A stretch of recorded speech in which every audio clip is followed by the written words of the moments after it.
વિષય Bhavnagar district bank ગેરરીતિનો તપાસ report આપવામાં આવે અને ક્યાં ક્યાં વિષય વસ્તુ ઉપર તપાસ કરવામાં આવી રહી છે તેની વિગતવાર માહિતી આપવામાં આવે છે કે એચઆર પોલિસી જ્યારે બનાવવામાં આવી ત્યારે આ એચઆર પોલિસી જે છે એ આખી ઉપજાવી કાઢેલ છે અને ખોટી રીતે આમાં મેન્યુપ્યુલેટ કરી અને આ આખી અરજી જે છે એ કોર્ટમાં એફિડેવિટ કરી અને મૂકવામાં આવેલ છે. કોર્ટને પણ આમાં ગુમરાહ કરવામાં આવેલ છે.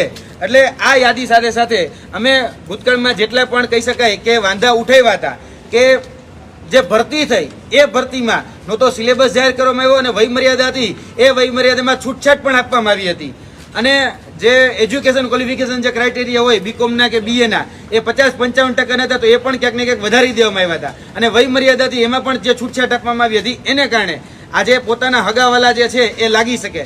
અત્યારે અમારી સામે જે કહેવામાં આવ્યું જિલ્લા રજિસ્ટ્રાર દ્વારા કે તપાસ ચાલુ છે, પણ તપાસ શેની ચાલુ છે અમને તો હજી સુધી બોલાવ નથી, કારણ કે અમે ખુદ ફરિયાદી છીએ, અમે ખુદ અરજદાર છીએ. તો તપાસ કયા વિષય વસ્તુ ઉપર ચાલુ છે એની કોઈ જ જાતની સ્પષ્ટતા એ અહીંયાથી જાણવા નથી મળતી, કારણ કે જિલ્લા રજિસ્ટ્રાર કહે છે કે ભાઈ અમારી એ સત્તા નથી. એટલે જિલ્લા રજિસ્ટ્રાર પણ અહીંયા ક્યાંક ને ક્યાંક મૂર્ખ બનાવો યોજના અંતર્ગત એ સામાન્ય નાગરિકને તો મૂર્ખ બનાવે જ છે, પરંતુ અમારા જેવા વિદ્યાર્થી આગેવાન છે જે વિદ્યાર્થીના હિતની વાત કરે એને પણ મૂર્ખ બનાવે છે.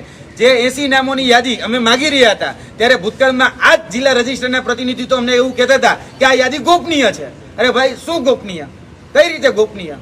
કે ભાઈ આ કોઈ યાદી જાહેર થાય અને પાકિસ્તાન ભારત ઉપર યુદ્ધ કરી નાખે અથવા તો ભાવનગર ઉપર યુદ્ધ કરી નાખે એવું તો કઈ નથી થઈ જવાનું ને.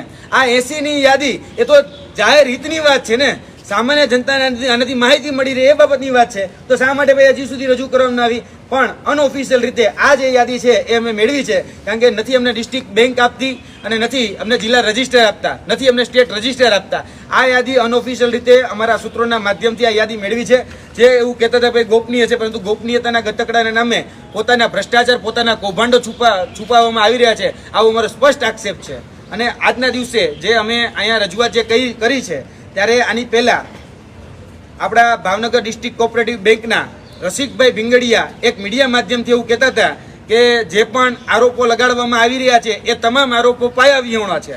જે પોતાના ઘર કાચના હોય એને બીજાના ઘર ઉપર પથ્થર ન ફેંકવો જોઈએ. તો આદરણીય રસિકભાઈ ભીંગડિયાને પણ કહેવા માંગીએ છીએ કે પહેલાં તો તમારા ઘરનું તમે સંભાળો, બીજાના ઘરની ચિંતા કરવાની તમારે કોઈ જરૂરિયાત નથી, કેમ કે તમારા ખુદના ઘર કાચના છે. તમે જે ભરતી કરી છે એમાં જે બેંકના ડાયરેક્ટરો છે કે તમારા જે સગાવાલા છે એ જ સગાવાલાને તમે આમાં લીધેલા છે. આ 80ની યાદીમાં તમારા સગાવાલાનું પણ નામ છે. 40મું કે 41મું નામ રજૂ જોશો તો ભીંગડિયા જે છે એમને પણ લેવામાં આવ્યા છે અને તમારા જે સગાવાલા નજીકના છે એને પણ આ જ યાદીમાં સમાવિષ્ટ કરવામાં આવ્યા છે. એટલે પહેલાં તો તમારું ઘર કાચનું છે એ પહેલાં તમારે તપાસવું જોઈએ. અને વાત રહી પાયા વિહોણી, તો ભાઈ